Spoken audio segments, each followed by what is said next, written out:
Welcome to Massive Late Fee. And now your hosts, Mark and Carol.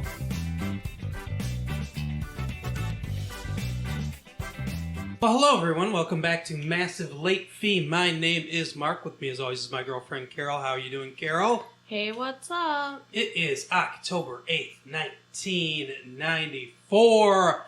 And we're here for you. Are we? Yeah, I mean, we're kind of here for them. I mean, if you really want us to be, if you want a shoulder to cry on, sure, we can be that. So, news today, to take your mind off of all your troubles. Apparently, now this isn't really entertainment news, but I want to talk about a couple things real quick. One is about politics, and the other is about technology. Okay. So, I think, first of all, you might remember, and this is in the Free Press, I think, mainly because this is sort of a national story, but also because this person's dad was the governor here at the state. George Romney's son, Mitt. What? He named his son Mitt. Like a baseball mitt? Yes. What a name. Anyway, he's running for governor. He's running for senator of Massachusetts against none other than Ted Kennedy. And it is a dead heat. He might actually win this thing. One of the most liberal states in the Union. And Kennedy might not be a senator there. He's been senator there since 1963. Okay. I'm confused about Mitt Romney was a governor here, or his dad was? No, his dad. George Romney was a governor in Michigan in the 60s. And then they moved to Massachusetts? Yeah, I guess it's weird. He was born his residence is in Massachusetts. I think he was born in Michigan, though. And they've also lived in Utah because they're Mormons. And what, every Mormon is required to live in Utah at some point? I don't know. It is the promised land, I hear. But they've got some stats here in the paper about the two candidates. So Willard, his name is Willard actually. Willard Mitt Romney. Okay, so Mitt, the stupid baseball name, is a middle name. That makes more sense. I guess. If my name was, wouldn't it just be Will Romney? Shouldn't he just be Will Romney? That would be my choice, yeah. Because Willard, honestly, I understand why he doesn't want to use Willard. But his dad really, or mom, whoever named him, really saddled him with two really not great names. Right. But anyway, his residence is Belmont, Massachusetts. He's an honors graduate, combined Harvard Law and Business schools. Wow. So he graduated from both law and business school at Harvard. He also attended Brigham Young University and Stanford. Okay. His occupation, he's on a leave of absence as head of Bain Capital, which is a Massachusetts-based venture capital company, so stocks and stuff like that. Yuck. Personally, he's a Mormon, married to Anne. He has 5 sons. Wow. Holy shit. Yep, they're Mormon. Quote, 10 years ago, to say you're a Republican from Massachusetts, people thought there was something wrong with you. Well, you're a Mormon, there's something wrong with you. Ted Kennedy, 62, residence Boston, education, Harvard, like every Kennedy, he went to Harvard. Occupation, U.S. Senator, personal Catholic, lives with wife Victoria Reggie and her 2 children. He and his first wife, Joan, have 3 children. Quote, on how helpful the Kennedy name is. Well, it's always been advantageous. With the name also comes a sense of expectation in terms of performance. I always preferred being a Kennedy than anyone else. So, yeah, it's... A lot of people are predicting that Romney is going to win. It's funny that he's not running in Michigan. I would think he'd have an easier time here than Massachusetts. But he doesn't live here. How could he run here? No, but why did he move to Massachusetts? I don't get it. Because he went to Harvard Law, so he just stayed there? Yeah, I mean, why does anybody live anywhere? He has roots, people, whatever. His kids, have friends. They go to school. Yeah, You don't want to uproot your whole family. I guess. Anyway, so the other thing that I wanted to talk about is there's an article in here about how to go cellular. We've seen it in Reality Bites. Right. We've seen it in certain movies, and I guess there are rich people that own them. I don't. Maybe some business people. We've seen it with Zach Morris. That's true. We've seen it with Zach Morris. And maybe some people, like I said, like business He is people. trash. Or whatever. Zach Morris is an honorable, upstanding human being. How dare you? If you say so. He learns a lesson every week, or he did. But anyway, so these phones, I guess, like the rich and the business people have them and stuff like that. But they're becoming more and more popular, I guess, with normal, with everyday people. Although, I'll tell you, they say that these phones are going for about $300. Wow. So I do not know who can afford them. Well, like you said, rich people. Yeah. Like you said, rich people, what? Yeah. But, so, these phones, they look like a normal phone. The bottom part's, like, kind of flips out a little bit. And it's got a little antenna on the top of it.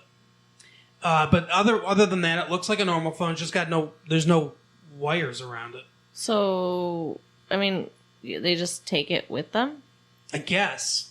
But it says, so here, I'll read a little bit of the article. It says, cellular phones have become the personal security and convenience devices of choice in the 90s, but sorting through all the choices is enough to give a cellular shopper static on the brain. This picture is of Susan Jenkins, who's a customer specialist for Cellular One. And they rent and sell these, the phones. Portable handheld phone. Interesting. So weird. Would you really want people to be able to reach you no matter where you were or what you were doing? No. I mean, that sounds kind of awful. No. I've got a pager. And there's payphones everywhere. Like, what? Yeah. What is the point of this? I don't know at all. Why anyone would spend $300 on it? So, you gotta... There's different kinds.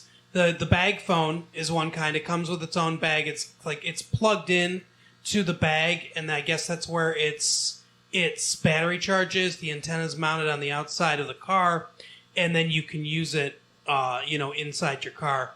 Apparently, you can plug it into your cigarette lighter. Weird. Wow. Yeah, but the FCC has different. I guess they're called carriers. So these are the companies that can actually, let you talk and everything. There are, let's see, Ameritech and Cellular One are the two in our market, the Detroit market. Okay. But here's another thing, too.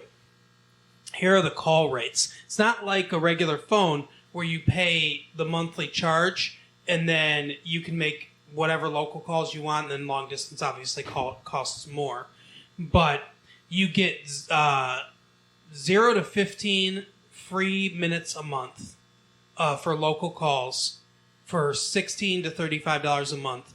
And then it's 28 to 85 cents per minute. Oh, my goodness. Yeah.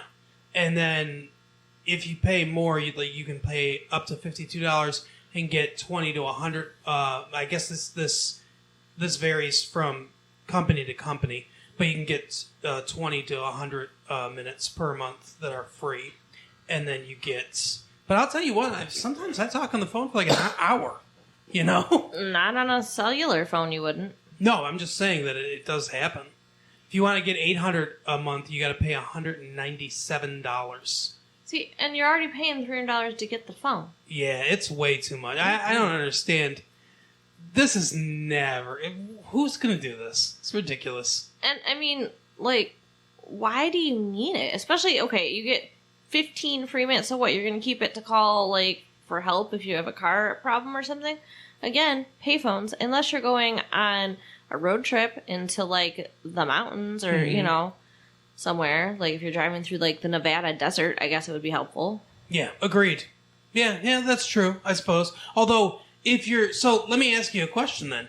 But if you're driving through the desert, who's going to hear you? Like, who are you going to get? If a tree falls in the forest. But I mean, who are you going to get to, you know what I mean? Like, because if you live out in the country, it can be taught. I don't know, because so how does it connect people? Does it go through the phone lines? Well, it's not connected to a line, so I don't know.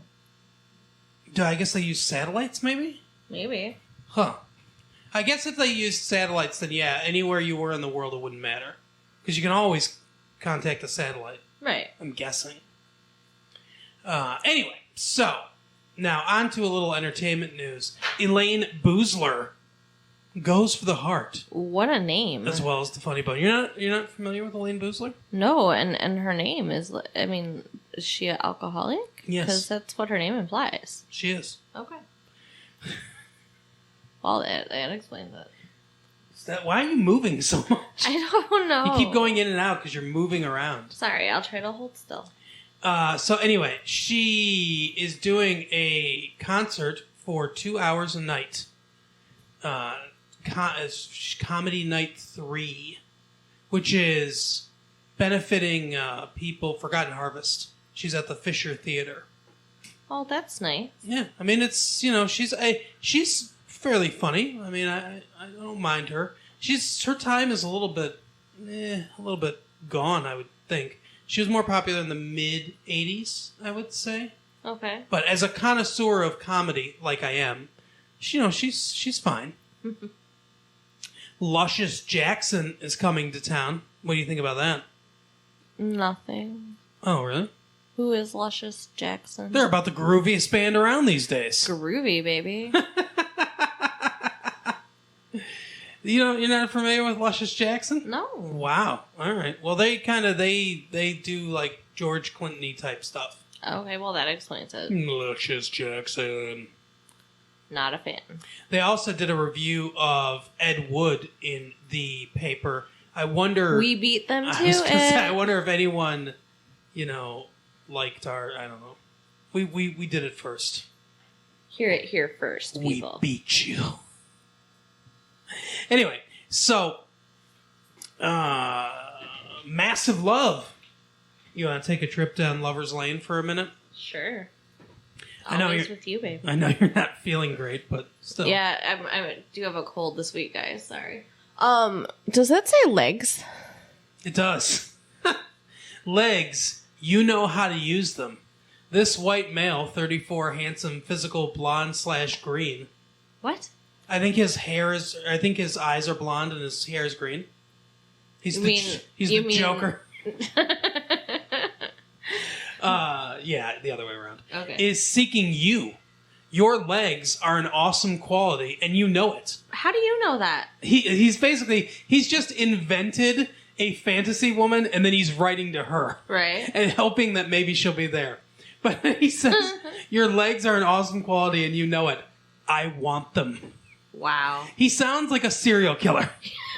All I want is your legs. I want them mounted on my wall. Maybe he's building the perfect woman, and it's just like, so this week is legs, next week is breasts. It's Dr. Frankenstein. Arms. We seek each other for fun, frolic. Oh my. When was the last time you frolicked? Well, in the park yesterday afternoon. Oh, okay. But, And to be free for a while. But absolute discretion is our style. You and I are full of zest. Because we only want to experience the best. We seek nirvana, capitalized. So the band? They are disbanded, sir. Sorry, Kurt Cobain killed himself. Let's get together and spend the time. Maybe he's saying you seek nirvana because I'm going to kill you and cut your legs off. There you He's go. building like a life-size Barbie. This is ridiculous. Wow. Oh, there are some freaks out there. I am so glad that we are together. yeah, for sure. God, could you imagine being single again? Ugh. Mm-mm. There was I was looking at one over here and I can't find it. But I will find the other one that's in the alternative section, which I think is funny. Always got to stop in the alternative section. Well, yeah, that's our... For music and... That's our bread and butter, right? Heart. Yep. A lot of bored people out there.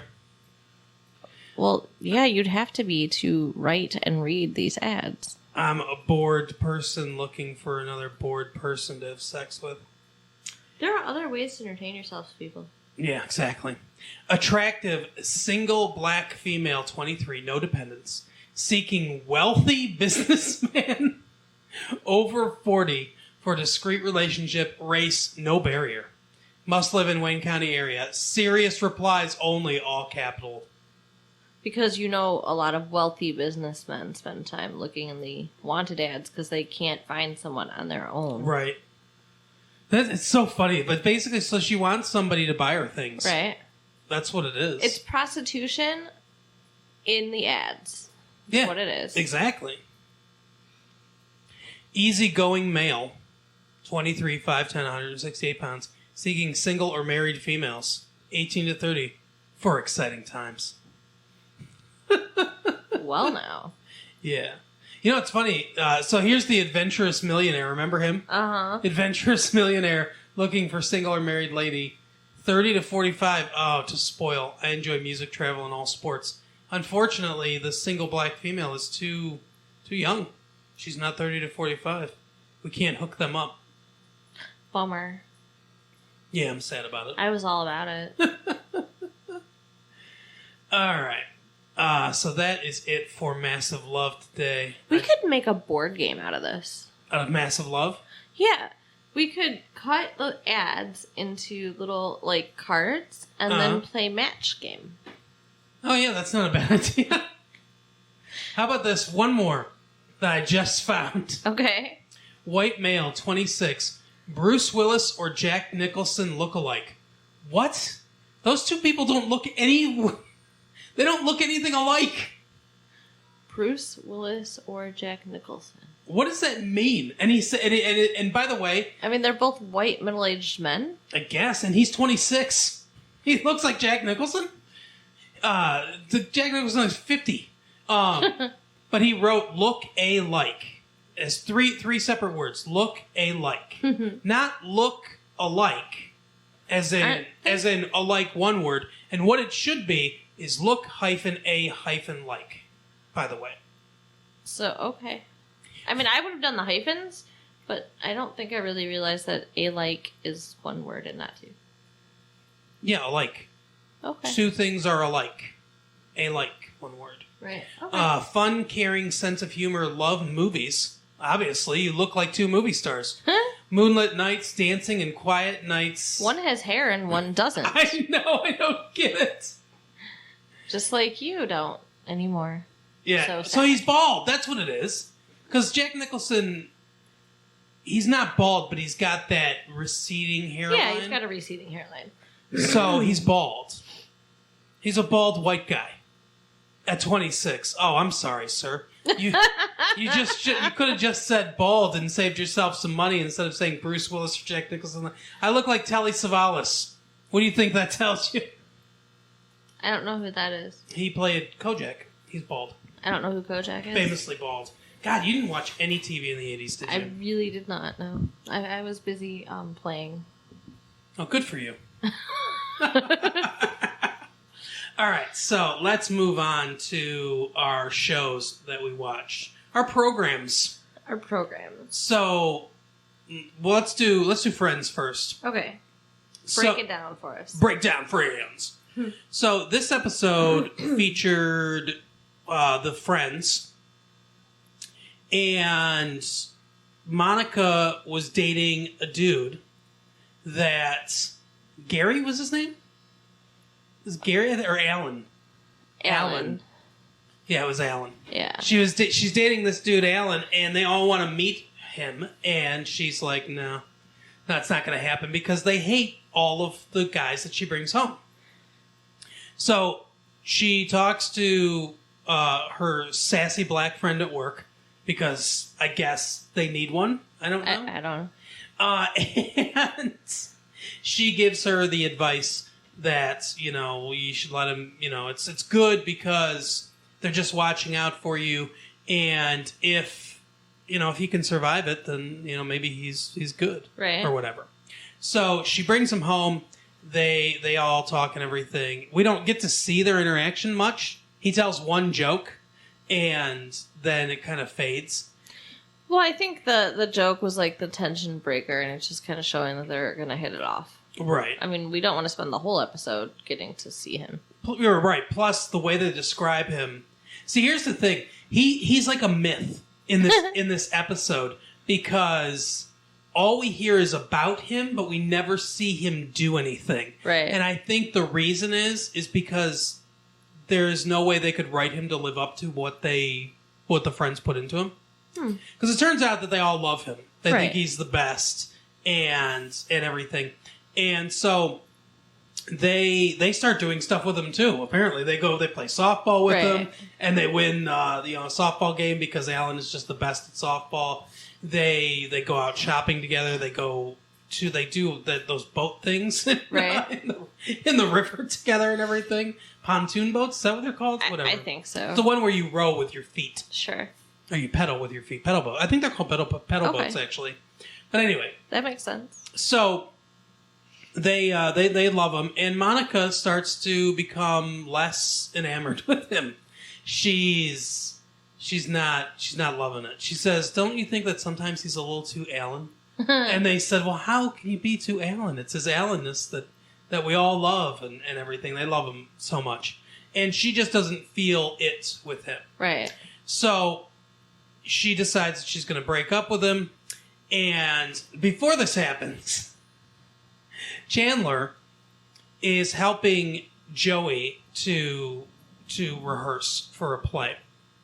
And he has to smoke in this thing.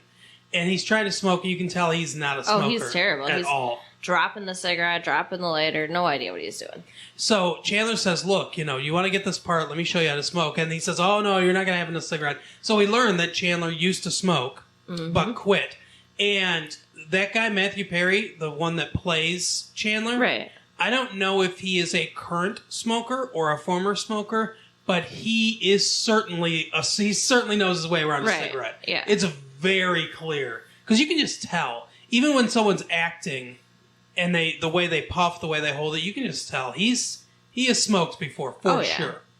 But so he kind of shows him, and then he starts to love it. And then I love the line, though, that he has about, "This is the thing that has been missing from your hands." Right, yeah. Oh, yeah. I feel you, Matthew Perry. So he starts smoking again, and they all hate it, obviously. And they're all assholes. Yeah, they treat him really badly.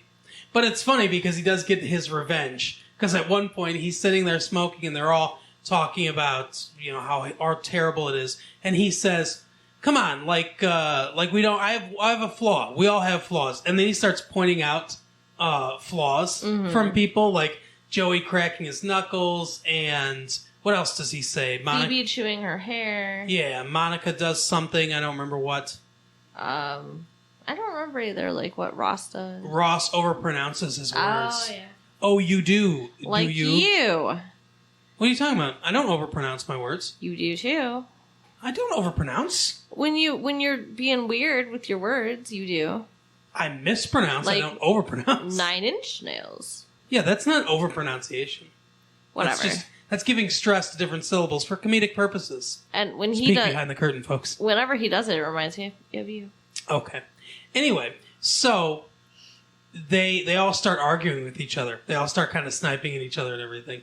And then he just stands up and smiles because he's gotten them all. Yeah. But yeah, so there's that's one of the things. And then everyone's trying to make him quit smoking, and he's smoking a cigarette, and Alan calls up to Central Perk, and he picks up the phone and he's like, oh yeah, well, I'm having one right now, yeah. And he's talking about it, he's like, oh, I never thought about it that way, and everything, and then he just ends up putting out the cigarette and not smoking anymore.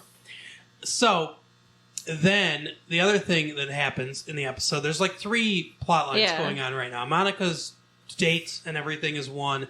Chandler smoking's another one. And then Phoebe has $500 put into her checking account on accident. Right. So she's all mad about it because she's like, well, now I've got to talk to them about it. Well, sure, I mean, getting free money, that makes anyone angry. So she tries to talk to them about it, and apparently they misinterpret what she says because they give her $500 more. Mm-hmm. So now she has $1,000 in her account and a football phone. Yeah. So she gives food to this homeless person every day or whatever because she knows who she is. She calls her a weird girl. And I think her name is Janice or something like that. Tracy? Oh, I don't remember what it was. It definitely wasn't Janice. Sylvia? Okay. Anyway, so... Phoebe knew her name being the point. Yeah. So she gives her the soup with all... the alphabet soup with all the vowels taken out. Right. Because that's the way the homeless woman likes it. That's so weird. And it's funny because maybe all this good stuff is happening to Phoebe because she's like a really good person and does stuff like this all the time. But anyway, so she says, do you want $1,000 and a football phone? I don't know what a homeless person's going to do with a phone. But right. But she gives her the money and she's like, I can't take this. She tries to give it back to her. Yeah, what a good person. Like you're on the street, you have nothing and you're going to give it back. Right. She's like, I can't take this. And she's like, I have to give you something. And she says, well, just... buy me a soda, and we'll call it even. First, she tries to give her tinfoil hat. Right. She's like, no, you need that. So she buys her a soda. Phoebe opens it up, and there's a thumb in it. So the soda company just gives her $7,000 in compensation for the thumb being in her soda. So now, I still don't think that makes up for a fucking thumb in the soda. That is nasty shit. I agree, absolutely. So now she's got this money, and she's... she's upset because she's a weirdo. Yeah, she doesn't think she deserves it, basically. God love her. And so then Chandler's already quit smoking, and he's like, I'm going to have a cigarette, basically. And she goes, I'll give you $7,000 if you never smoke again. And he goes, yeah, okay. And then walks back in. So, interesting that now he's got $7,000, and that's sort of how the episode ends. But before that happens... Monica breaks up with Alan, and first she breaks the news to the friends that she's going to break up with him. And it's funny because they begin the episode talking about cliches in dating. Phoebe's gone on a date, and the guy walked her to the subway and said, let's do this again sometime. And everyone's like, oh, that's too bad. And Rachel's confused because she says, oh, he said, let's do it again. And they're like, no, it's code in dating. And they say, like, it's not you, it's me. I'd like to see it. Let's see other people, meaning we already have, or I already have, stuff like that. And it's like the codes in the hearts. Yeah, in the paper. Exactly. And in this episode, she starts, Monica's breaking up with him using these codes kind of, and they're reacting to it as well. So it was a good bit of foreshadowing, I think. We haven't changed. Right. We haven't changed. Yeah. Yeah, exactly. But one thing I think is really good about this show, because this episode was kind of like nothing really happened, sort of. I think that was a lot of happening. Yeah, I mean, there were things that happened in the episode, but it's nothing like earth-shattering, but it was funny. Yeah, well, I mean, this doesn't seem like the kind of show where a lot of earth-shattering happens. I guess true. Maybe. I mean, we're only, 3 episodes in, and already, we've got the divorce and the walking out on a wedding. That's what I mean. And the babies and... That's what I mean. There were, in the other episodes, there were a lot of, big life moments. Right. And I guess you can't... I mean, you could do, 15 episodes on big life moments, right. I guess, Yeah, that's not sustainable. Yeah, so... But there were no, huge life moments in here. But the strength of the show is obviously the writing. It's funny. And the chemistry between all the actors is really good. They really work well together, and you can really see they seem like they genuinely like each other. And, that's definitely helpful. Yeah. I mean, they're all millionaires now, probably, or whatever. They're all making a lot of money. People get paid a lot of money for sitcoms, or any kind of network TV show. I think it's like $5,000 or $10,000 an episode or something like that. Even if you're just starting out, most of these people are unknown, right? So I don't know what they're making. Courtney Cox is probably the most well known, or the only kind of known person besides of this cast, that who's been in other things. But so I don't. Maybe she's making a little bit more. I don't know. But like $5,000-$10,000 an episode or something like that sucks a lot of money. We're only a few episodes in, so I'm sure they're not millionaires yet. Well, I'm sure they're not millionaires yet. But I'm saying like they're making good money. Yeah. You know what I mean? So they're all newly. I mean, I would call it wealthy, kind of. If you're making like $10,000 a week, that's wealthy. Yeah, but if you only make it for 3 weeks, that's not. Okay. Well, anyway, I'm just saying that, like, I mean, I can see why they'd all be happy with each other. It could be canceled next week. You don't know. It could be, although NBC definitely has shown a lot of faith in it because they put it in the best spot possible between Seinfeld or between Man About You and Seinfeld. So, well, I'm not saying I think it will be. I'm just saying I wouldn't be calling them millionaires. That's all. Well, they're not yet, but they're doing really well financially, and I could see how that would make them happy. And then that's easier to like each other. Happy people are nicer people. Yes. Yeah, exactly. So why don't you tell us about My So-Called Life? Why do you? I mean, like, why? I hate it when you do that. But everyone else loves it. What is wrong with you? Anyway, My So-Called Life. This episode was why Jordan can't read. Right, which we didn't find out. Right. Yeah. That's true. We don't know why he can't read. I mean, we know he can't. We don't know why. There were questions. Mm-hmm. They were not answered. Correct. You are right. But, so it starts out that they're on a field trip to a museum.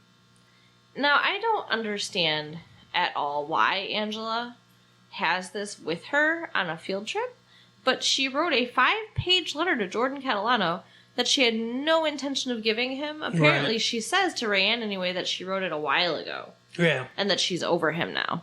That's what she says. Maybe she wrote it on the bus on the way there. Who knows? But she has this 5-page letter that she lets Rayanne read. Mm-hmm. Rayanne is, by the way, I'm really concerned about her character. Like, she may have a drinking problem because she's drinking on the class field trip in the museum and flirting with the security guard. Yeah, anyone that owns a flask might have a problem.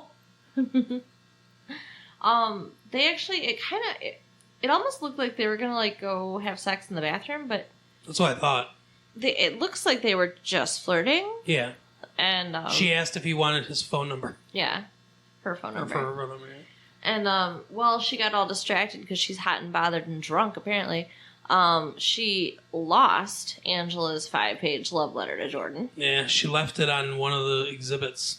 So terrible. So Angela is freaking. Oh, first of all, while this is happening, Jordan comes over and talks to her. Yeah.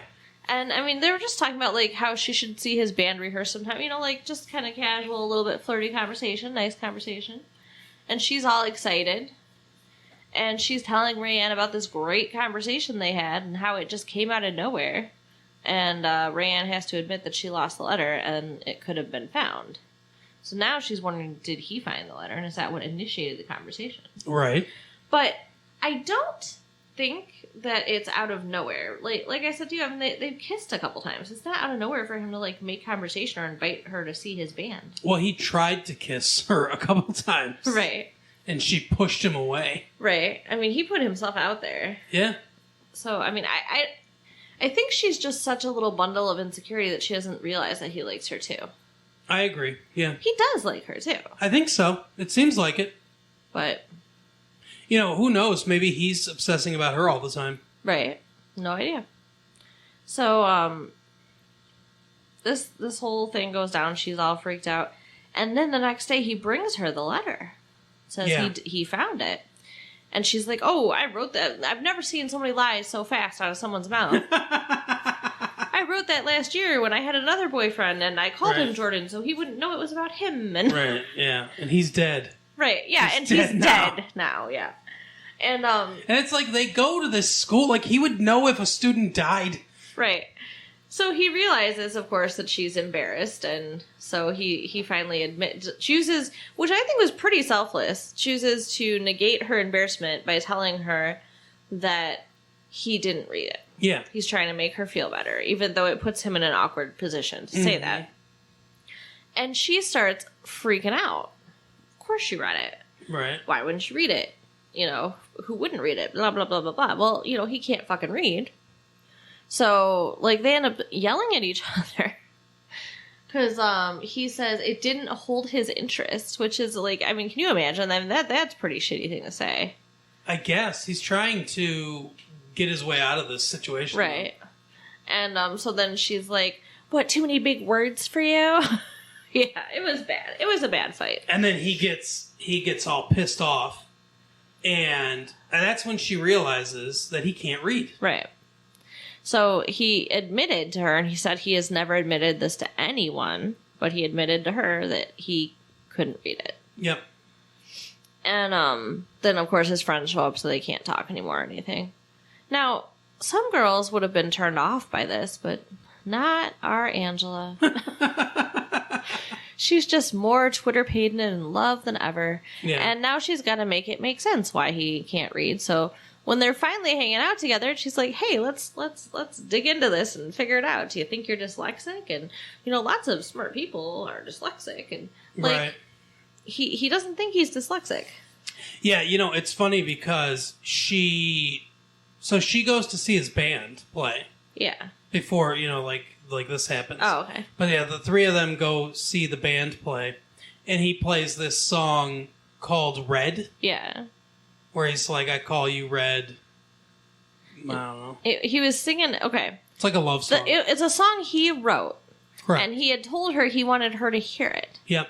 So, of course, she thinks this is about her because she has red hair. Yeah.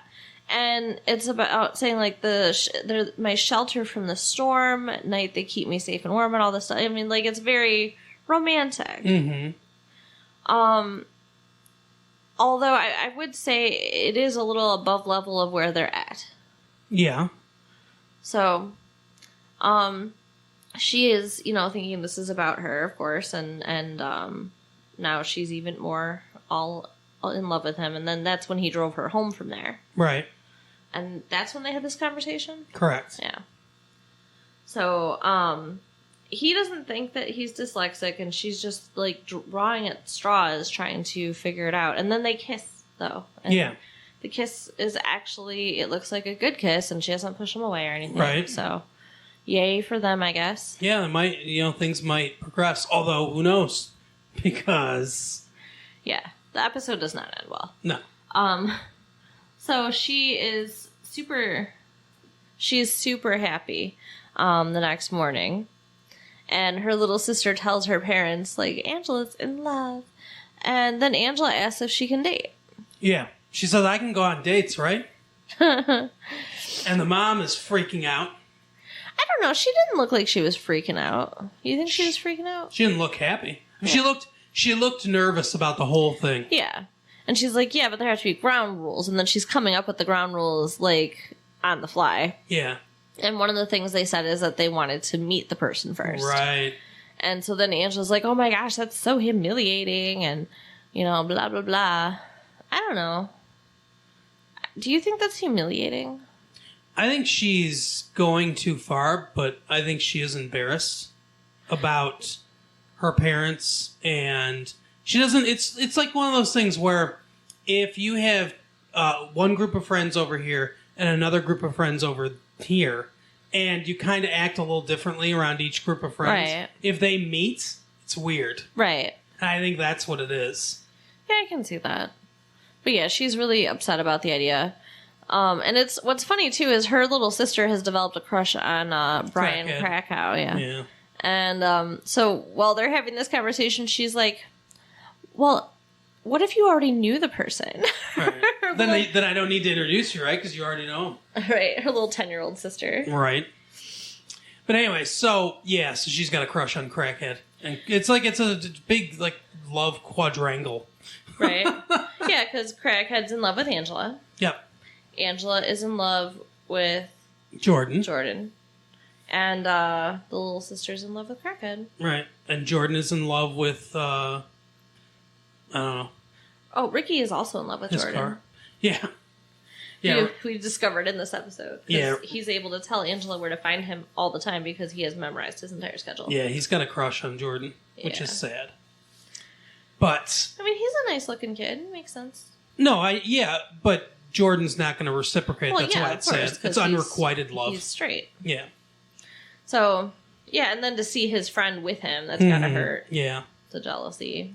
So, anyway, she says to Jordan, like basically they make plans to go out to the movies. No. They don't just make plans, okay? She, awkward as hell, basically asks him to ask her on a date. She engineers this whole thing. Right. Which I just think was kind of, I mean, she's kind of weird. Yeah, she's a weird person. I mean, would you... She's a lot like her mom, to be honest. Controlling? Yeah. Yeah.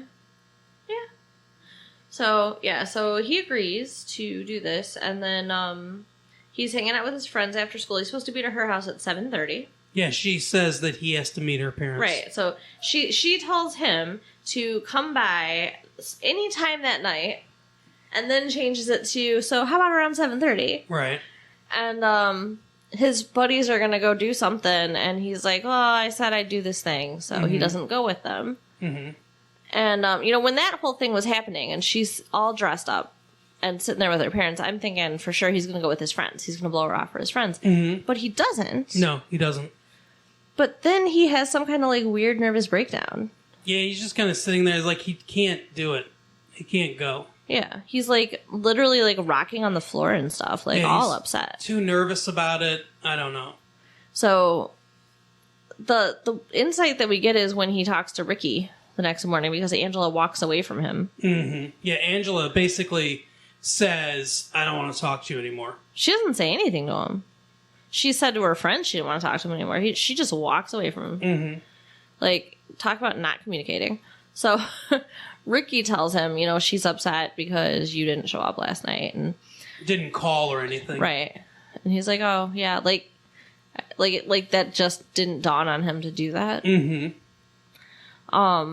But he says it's like she makes everything more complicated than it needs to be. Right. And everything a bigger deal. Mm-hmm. And it's all true. Right. And, what was the other thing? Everything more complicated than it needs to be, bigger deal. And, it's like she knows too much about me. Yeah. So I think it's because she knows he can't read. I think that's part of it. Which seems to not bother her at all. No. So. And then he says that Ricky says, plus, the song, it's like she liked that song a lot. And he's like, oh, yeah. And she's like, it's pretty obvious what it was about. And he's like, yeah, my car. Yeah. So it's like a literal song. Shelter from the storm, and keeps me warm at night, stuff like that. Like, I think he sleeps in his car. Yeah. I think he lives in his car. Yeah, he might very well be homeless. So, anyway, that's sad. Yeah. He can't read. He's homeless. Angela can sure pick him. Right, no kidding. Shit. But anyway, he is in a band, so that's cool. So, yeah, she's like, that's never going to happen. Like, I'm not talking to him anymore. Kind of thing. I don't want to talk about him anymore. And the mom is worried that she's pregnant. Oh, yeah, that was going on through the whole episode, too. Because she's gaining weight and she missed her period. Mm-hmm. Could be menopause, could be pregnancy. Because she's right at that age where it could go either way. She's 40, yeah. But we find out that she's 40. That would definitely be old to have a baby, but... For sure. So yeah, the whole episode, she's like talking to her friend and talking to her husband, and he gets in his mind that, he wants to have a son. Right. So, they're dealing with conflicting emotions about whether or not they really want to start over. And when she gets her period, finally, she's so relieved, and he's sad because he wanted to have a son. Yeah. That was a little sad. But then he ends up playing catch with Brian Krakow. So. Yeah, that's his new son now. Right. So, yeah, let's we'll have to see what happens with her and Jordan. We'll see if there's an amends that gets made. And at the end of the episode too, she was so mean to Crackhead. Because I don't remember what started it, but she's just like, you just don't get it. Like, meaning like what it's like to have feelings for someone. Right. And, someday it's going to happen to you, and then you're going to get it, and I'm just going to laugh. Right, exactly. She is clueless. Yeah. That he is totally in love with her. But everything about her is total drama. And, completely, she is absolutely, everything is huge. And she's very self-centered. Oh, yeah, for sure. I mean, that's why she's clueless. She's clueless about how she affects people around her, and she's clueless about correct anything going on around her that doesn't directly have to do with her. Yep. Except for her dad's affair. But that was right in her face. And that and still affects her. Yeah, it's still more about how it affects her than anything else. That's true. I mean, she did feel bad for her mom. She did go snuggle her mama. Yeah, that's true. So, I mean, I don't want to call her a total bitch, but... I'm not saying she is. I mean, it's normal for a 15-year-old to be self-centered. Right, so... But it's just very apparent. Yeah. So, anyway, that was my so-called life. So, now... This week, instead of going to the movie theater, we rented... We stayed in and snuggled. A movie. We had microwave popcorn. It's getting to be close to Halloween, so we're staying in the Halloween spirit with this one. I would say. Oh, what do you say? For sure. So we watched Flatliners. Why? Seriously. What? Anyway, it's one of my favorite movies. So I wanted to watch it. Okay. And now you're just making Let's talk fun about of it. I'm not making fun of it. Let's talk about Flatliners. Go ahead. Oh, I have to talk about it? Well, it's your movie. We'll talk about it together. Okay, fine. So, Flatliners is amazing, and it's amazing because, first of all, it has an amazing cast. We got Julia Roberts, Oliver Platt, Kevin Bacon, the hottest Kiefer man in the Sutherland, world, Oliver Platt. And, yeah, he's like the least attractive. He's still doable, though. Wow, okay. Really? Yeah. That's a nice thing to say in front of your boyfriend. Well, I mean, in reality, no one but you is doable, okay? I'm just... for the girls out there listening, they're all nice-looking people. It's got a big shaggy head. And what's the other one? What did you say? Julia Roberts, the Oliver sex Platt. dude. Oh, Billy Baldwin. Billy Baldwin. Alec Baldwin's brother. Yeah. So, they're all Did you say Kevin Bacon? Yeah. All right. So they're medical students, and Kiefer Sutherland's character has come up with an idea. Kiefer Sutherland's character is crazy, like every character Kiefer Sutherland ever plays. But he has come up with an idea of flatlining to, find out if there is life beyond death. He wants to die. He wants be brought to go. back. He wants to go brain dead and then come back. Right. So he wants to engineer a near-death experience. So apparently these are the top GPAs in the class, these characters. These are the smartest, best students. And that's why he is, inviting them. It also seems like they're friends, though. They're also the most photogenic. Just a good coincidence there. So, and they all say no at first. Yeah, no one wants to do this. Because it is a crazy-ass idea. Yeah, and it's obvious he's told them what he wants to do prior to this. Right. They all know. So, it starts out actually with, Horatio, which is Kevin Bacon. Oh, okay. I was going to say, I couldn't remember his name. Yeah. He is working on a patient, some lady's dying, and, he says, he's gonna do this surgery that she needs to save her life. Correct. An emergency surgery. They're not in an operating room or nothing sterile. Whatever he's about to do, this is no good. Yeah. And, but she's gonna die. And they're like, who's gonna do the surgery? I am.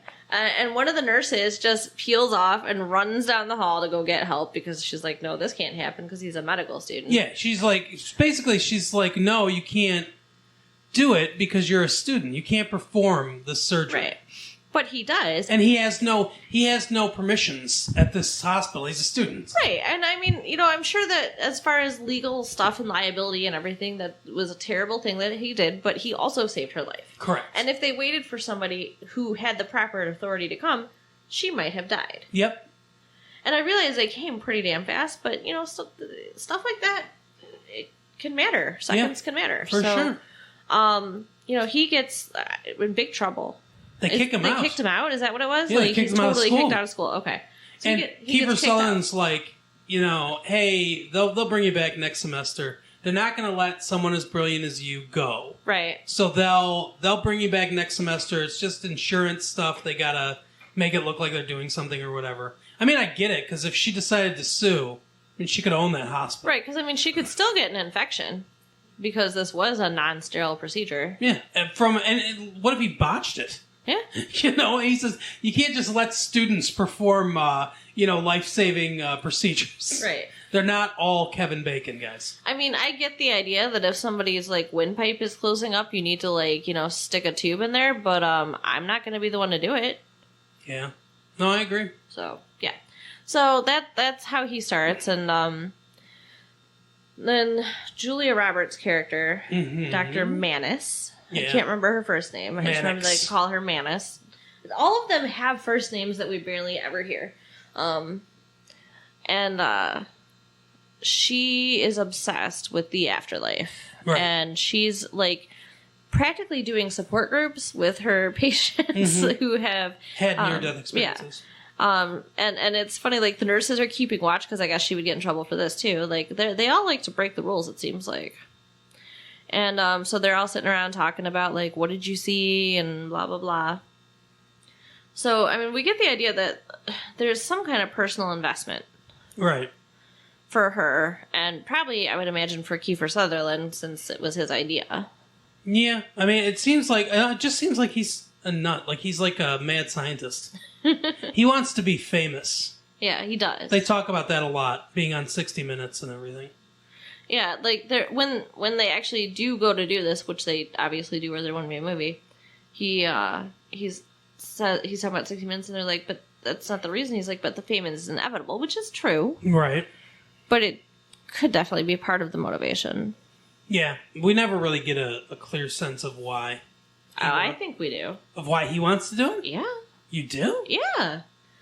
Okay. Well, when we get there, you think that was in his head the whole time? Yes. Wow. I think that his reason for being interested in life beyond death was, this turning point for his life. It shaped the entire rest of his life, and I'm sure that it's in the back of his mind all the time, and he wants to know what happened to that kid. Yeah, okay, all right. Wow, I didn't really get that, but okay. There's so many I don't want to spoil the whole thing, so I'm not going to say what I want to say to you right now. Aren't we going to? This movie came out 4 years ago. We're not going to just. But people might not have seen it. All right. And I'm going to listen. I'm going to spoil the whole thing. Yes, I just don't want to go right to the end now. Okay, gotcha. Okay. So, they all say no. Then they all show up. Yeah, they all show up to do it. So the one's supposed to bring his camera, and that's Billy Baldwin. Mm-hmm. We see him having sex with a girl on camera. Yep. She does not know she's being recorded. Correct. And apparently he makes a habit of this. And he's engaged. Mm-hmm.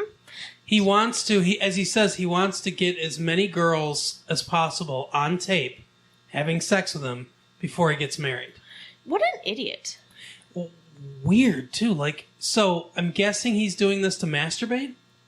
After he gets married, he's figured, okay, I'm married, so in order for it to not feel like I'm just having sex with the same person over and over again, I'm gonna, have these tapes where I can masturbate. But it's so you're masturbating and, yourself is in those videos. It'd be weird to me. Yeah. Yeah. Ugh. Well, and how would he figure that he would never get caught with as many tapes as possible? A big VHS collection is hard to hide. Yeah, that's true. Yeah, every time they move to a different house. He's got this one box. No, you can't look in that one, baby. These are my private tapes. Right. What a moron. So he has a camera for that purpose, and they are using that to film their little experiment. Mm-hmm. Somebody else brought the equipment, Steckel. Yeah. That's Oliver Platt's character. Someone brought some chips. Nobody brought chips. He wanted Dr. Manis to handle the injections. Mm-hmm. They all are there, and they're going to get his body. Now, I know you have things to say about this. To get his body to 86 degrees. Okay. And then what? Like, okay, what are they injecting him with? And like at sodium pentothal and stannous nitrate, I think. Okay. You said something though about like that you thought this was an inconsistency or something with the movie, like the 86 degrees. No. No. Okay. Well, they're doing it in a way that they're trying to keep his brain from being damaged. Yeah. So basically, they're in the medical industry, and this is still like really new, kind of like really new research. They haven't fully explored this completely yet, but there's always been, it's like 2 minutes, 2 minutes, 3 minutes of no oxygen to the brain while people are doing CPR and stuff like that. You're going to have some pretty severe brain damage. Well, they discovered, and the reason they discovered it is somebody, I can't remember who it was, what the person's name was, no one famous, but somebody was hiking, I think, and they fell into like a ice-covered lake. Okay. Like they fell, they hit their head, they basically drowned. Wow. And they went oxygen deprived, and they were under there for like 5 minutes or something like that, or maybe it was a little less than that. But they were without oxygen for an extended period of time, frozen in this lake. When they resuscitated him, he didn't have any brain damage, and they were like, or not significant brain damage anyway. And they were amazed because it was long past the point, where they used to think you can't, like they quit trying to revive people at certain times. Right. It's like, can't save them. Yeah, even if you bring them back, they're just going to be a vegetable. Exactly. So, they did some study on it and everything, and they discovered that if you cool the body down, that's called protective hypothermia, it slows down the processes inside the body to do like the synapses and everything to a point where the brain can go without oxygen for, a longer period of time than normal and still be brought back and be okay. It's part of what, when people talk about cryogenics, like freezing people's bodies and stuff like that, like right before death or at the moment of death or whatever, and maybe finding cures to these things that killed them and then bringing them back, 1,000 years later or whatever. That it's sort of like that's where that technology is kind of going. But you can't really do it now. Right. Because there's so much water in our body that if you do it to the degree you have to do it, it basically, creates ice from the different particles of water in our body. And then, it shatters. So when you try to, they can't really do it right now, but that's it's applicable to that technology. But anyway, so that's why they're doing that. That's why they're doing protective hypothermia. So, and then he said he was going under for a minute. Yeah, 1 minute. That was the goal. And I believe, and I'm trying to remember because they all end up, all but two of them, all but Oliver Platt's character end up going under. Correct. So, we see it several times, and there are different, times when they have difficulties bringing people back and how long they're under. I don't remember. I'm fuzzy on the details. Julia Roberts' character is under for, I think, 5.5 minutes or 6 minutes or something like that? No, it wasn't that long. It was 5 minutes, I think. I think it was longer than 5. No, because I think at the end when he goes under again, he's under for 5 minutes. That's right. It's him. Yeah. It's him. Yeah, he's under for like 6 minutes. But they did almost lose her too. Like she was under, I think she was under for like 4 minutes. Yeah. Like 4.5 or something. Yeah, it was a really long time. He was under for at least 5 minutes. Yeah, it might have been longer than that. Might have been like 10 minutes or something like that. It was some insane amount of time. Yeah, I think it was 9 minutes when she showed up. That's what it was, yes. Yes. And there's no, like, that's unbelievable But see, we're jumping ahead again. Yeah, but that That passes the suspension of disbelief thing to me. But anyway, go ahead. So, okay. So he's the first one. He does this, and... He sees something. Yes, he does. He sees... It's kind of like reliving a memory. You know, he's running with his friends. They're chasing a boy. Yep. And they're chasing this boy into a tree. Yep. And they're throwing rocks at him. Yep. And I think that's where it leaves off at that point. And then... He sees his dog. His dog's with him running, Yeah. And then... Well, his broke-ass dog. Yeah. So then that same night, they are... they leave him alone in the car while they go get food for him, I guess. I don't know. It was kind of weird. Okay. They went into like a convenience store or restaurant. And he's just sitting alone in the car. And he hears this dragging sound and whimpering. Mm-hmm. And sees his dog from the memory. Yeah.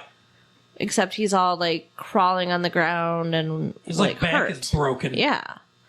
And he's like, champ? And then, you know, he does not look like a champion. No. So, you know, they stay with him that night. He doesn't tell anybody about what he's seeing. Right. Then he sees the little boy that he chased into a tree. Right. And the little boy kicks him in the nuts. Yeah. And hits him. Yep. And this kind of continues over and over. And like he shows up for who goes next? It's not Manus because she kept getting bumped. It's Billy Baldwin. Okay. Billy Baldwin goes next. So when he calls up his fiance and says, yeah, you know, hey, if anything should happen to me. She's like, what are you talking about? Like, he sounded like he was going to kill himself. Yeah. Which I guess technically he does. Right. But he's not permanently. But, yeah, he's like, you know, hey, if anything should... She's like, what do you mean? He's like, nothing. I'm just, you know, talking. And then he, like, hangs up, basically. Scares the shit out of her. So, it's his turn to go under. And when Kiefer Sutherland's character shows up, he has been beat up. Yeah. And he says a couple big guys did it. And he has the physical scars. Sorry. Yeah, I mean, he looks rough. And still doesn't say anything. I mean, he's physically being hurt by this memory, spirit, whatever you want to call it. Yeah. And doesn't warn them and lets them go, this guy go under now. I mean, he knows what it is. Yeah. He knows who this kid is. Right. So, when Joe, that was his name, when Joe goes, it's like a wet dream. That's what he sees. I mean, it's really bizarre. It's a bunch of breasts. Just, breasts everywhere. And they almost lose him. That's his heaven. Right, exactly, because I don't think he wanted to come back. Right. So he was started to... It's funny that he goes to heaven. So I guess he's good enough to go to heaven? Well, I mean, we're saying that's his heaven, but that's something I don't know that we really figure out from watching the movie is, like, where are they going? Is it heaven? Is it hell? What is it? Some sort of purgatory something else? Place? Yeah. Yeah. Because, I mean, the breast and everything, that is his sin, still. Right. But, it is weird because it doesn't really seem like heaven. But then it seems like there is a heaven because of some things that happen that we'll get to later, I guess. Right. So go ahead. So, yeah, I don't know. But, yeah, he comes back saying that he felt like there was, you know, something maternal guiding him. What kind of weird relationship did you have with your mother, man? Yeah, no kidding. Obviously not breastfed. So after he goes, then he starts seeing his videos everywhere, like when he's looking at screens. He's being haunted by his videos. Correct. And he doesn't say anything either. Nope.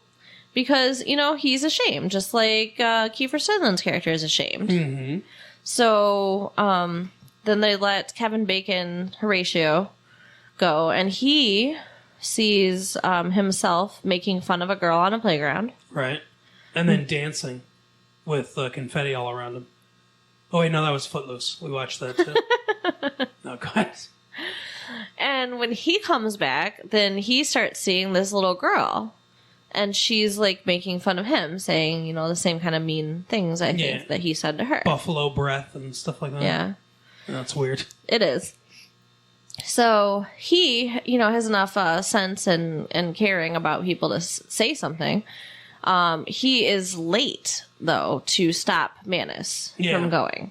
And he wants them to bring her back now, right away, not to let her go as long as she wanted to go, because he's trying to protect her, because he's the only decent person out of, well, I guess Manus is a decent person, too. I guess. But the rest of them, they're kind of shitty people. Yeah, agreed. So... Well, Oliver Platt, we really don't get to know at all. He's just very conceited. He doesn't go under, and he's like, "No, we can't do this." Right. And that's exactly how he sounds. Well, he's doing a genesis of a young surgeon. Like, he's he's icky. He's definitely going to be a surgeon because he is conceited enough to be a surgeon. Right, and he has no personality. No offense, surgeons, but you all suck. And what did he say? He's boring too. He's like, what would I'd have my nanny like chasing me around with like a stolen hot dog. I mean, yeah, he didn't do shit. Right. So, they finally they almost lose Rachel. She's under for 4.5 minutes. Oh, you just remembered her name. Yes. And Rachel Manus. Rachel Manus. And when she goes to the bathroom afterwards, when they're all out there discussing what's going on, she ends up seeing her dead father, which is what she saw when she was, in the afterlife. Yeah. She was again, it's like a memory. Yeah. She was reliving going up the stairs as a child and walking into a room that she wasn't supposed to go. It looks like the bathroom. Like, you're not supposed to go in the bathroom. I don't get that. But yeah, the whole thing was weird. Yeah, she knew she wasn't supposed to go in there. And she did. And her dad got up and ran out of the room and tripped on a tambourine she dropped in the hall and fell down the stairs. Right. And her older sister, I'm guessing, or her mom, I'm not really sure. I think it was her older sister. Yeah, I think so. Grabs her by the arm and shakes her and says it's your fault because he fell down the stairs. Right. Well, he goes outside and shoots himself in the head. So, do we see that? It's implied. Okay. Because he got into a car and it shows like his hand holding a gun, and then there's a bullet hole. Right. So, I mean, they were tasteful enough not to show it. Right. But yeah, so he killed himself. And the last... Saw him? Is that why? Maybe. That's weird. I mean, who knows? He was doing heroin, which we find out later. So who knows what all was going on in his brain at that moment, but he goes outside and shoots himself. Oh, a bullet went through his brain. And the last thing she heard was, it's your fault. So, I mean, she's felt like it's her fault her whole life that her father killed himself. Even though it's clearly not. But. Right. Well, and he'd just come home from the war, or I guess... Vietnam, I'm guessing, yeah. I mean, which is why he was all fucked up, I'm sure. So, it's just a sad little situation there.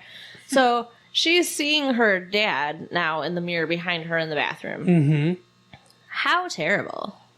Yeah. And she doesn't tell them either. Like, why are they all so close-lipped about this stuff? Like, you obviously need to share. I don't think they're friends. Yeah. I think, like, they form a bond together, but I really don't think they're friends. They know I guess you're right. They know each other in a loose kind of way, but I don't think they're really friends. They're colleagues and fellow students. But, yeah, exactly.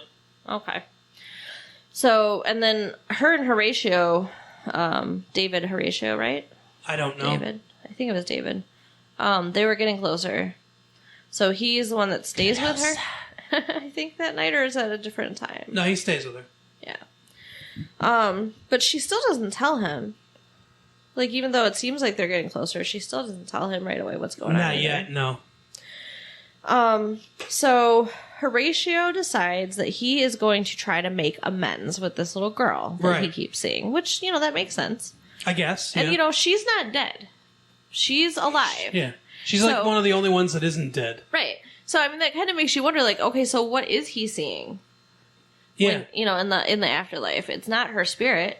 It's the sins. Yeah. As Kiefer Sutherland points out, after he says that, he's like, after the scene where they all reveal what's going on to each other, he says, somehow we've brought our sins back with us. And they're pissed. Right. So, it's not in the case of, the one little boy that is dead, I guess maybe it's his spirit, or it can be interpreted that way. And with the dad, maybe the same thing. But, like these videos, these women aren't dead. Exactly. And, the videos aren't anything that are, it's not a person. Well, so they can't have a soul because it's a video. Here's the thing, though. I don't think it is their sins because Rachel didn't commit a sin.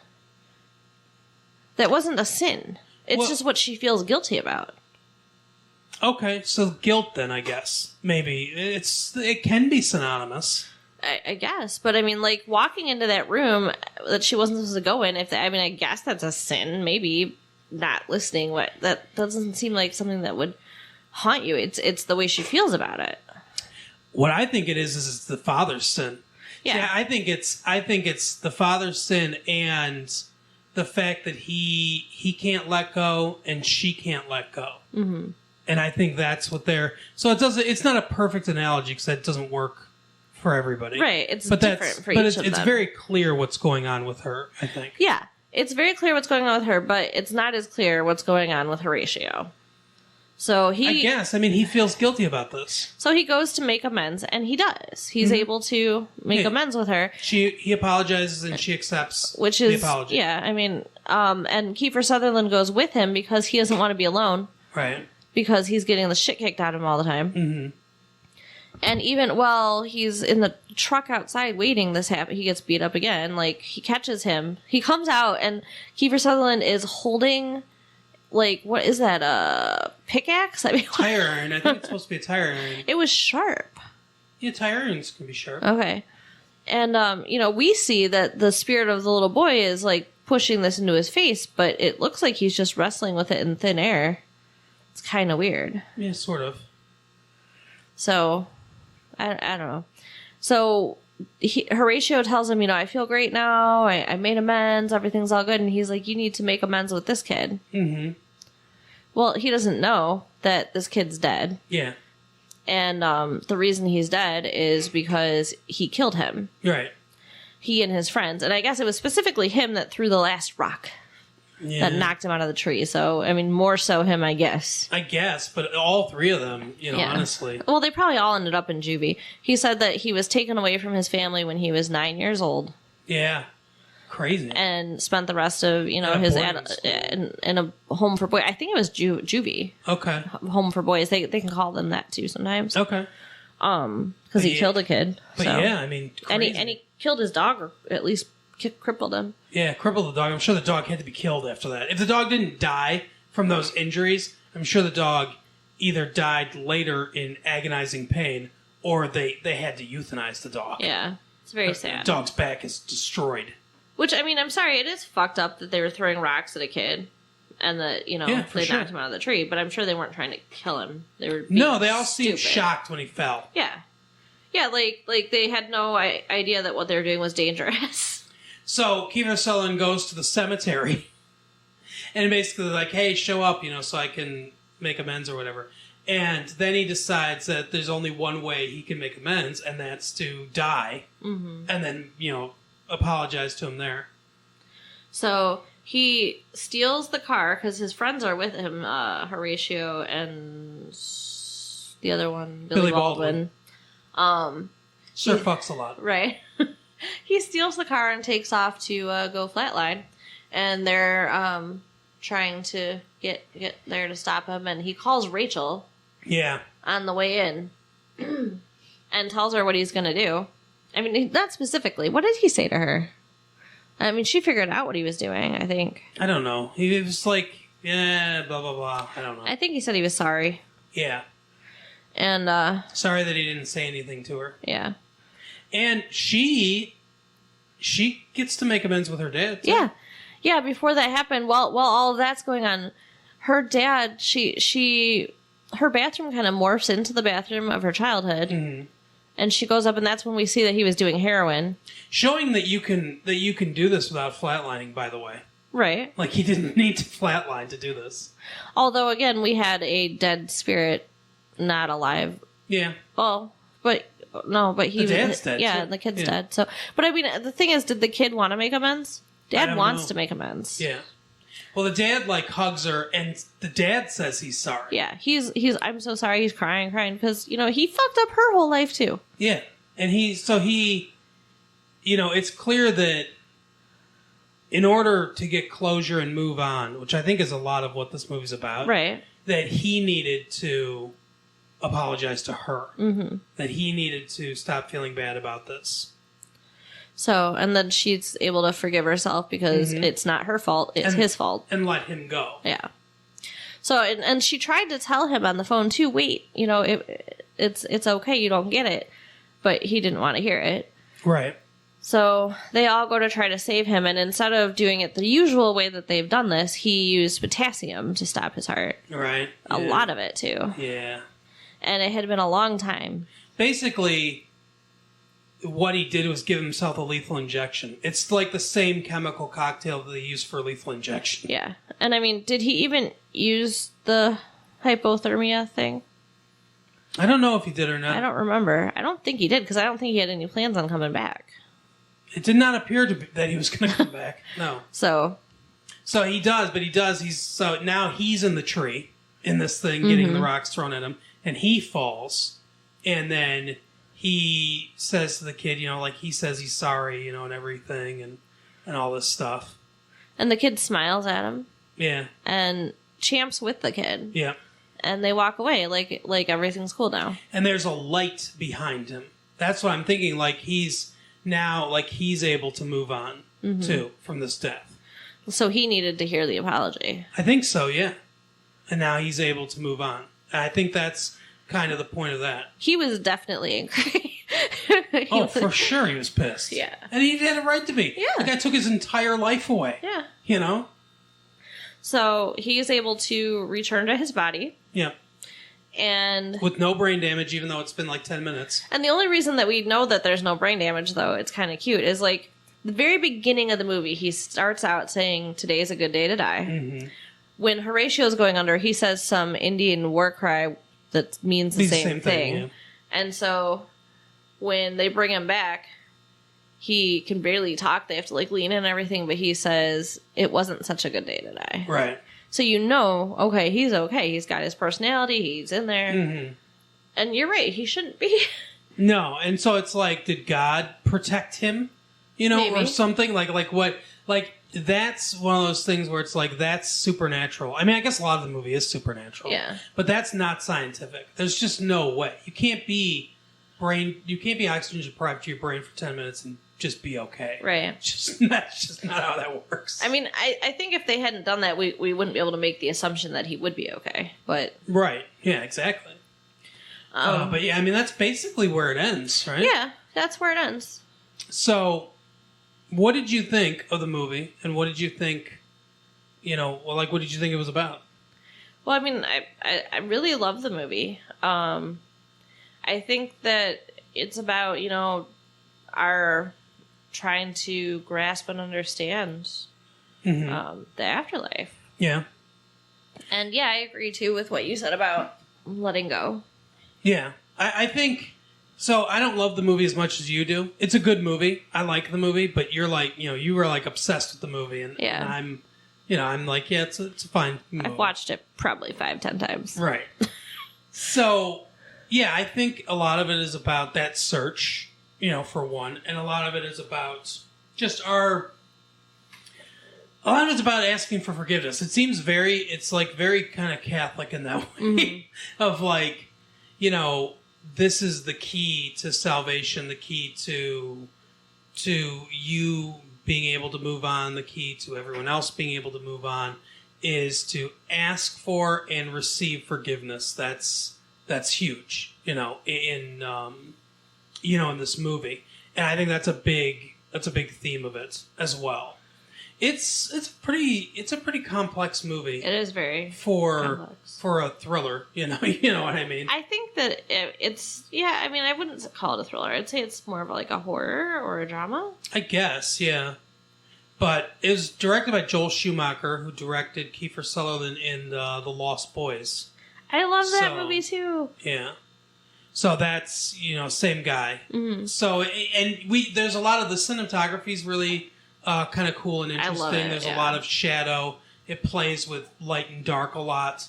There are, it's a very well shot, very well filmed movie. And even the music I'm impressed with too. And it's weird though, like they do a lot of like the lighting and stuff. It's almost like a play. Yes. With the lighting, because it's definitely not real, but it works. Yeah. It's definitely otherworldly lighting. But that works for the whole theme of the movie. And where they're doing this is it a church?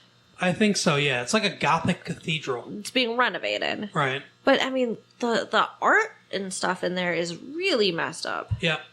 Like, it seems unreal that any place would exist with that kind of art. Yeah. The whole thing is the set decoration, the lighting, everything is very dark and Gothic, and it's kind of meant to have that quality to it. Yeah. But it's, like I said, it's a very well filmed movie. It's a good movie for sure. Mm-hmm. If you if you haven't seen it, I would definitely check it out from Blockbuster. But that is our episode for the week. Carol, take us home. Okay, so tell your friends, share our tapes, give us the stars, and that's it. All right, have a good day. Bye. Bye.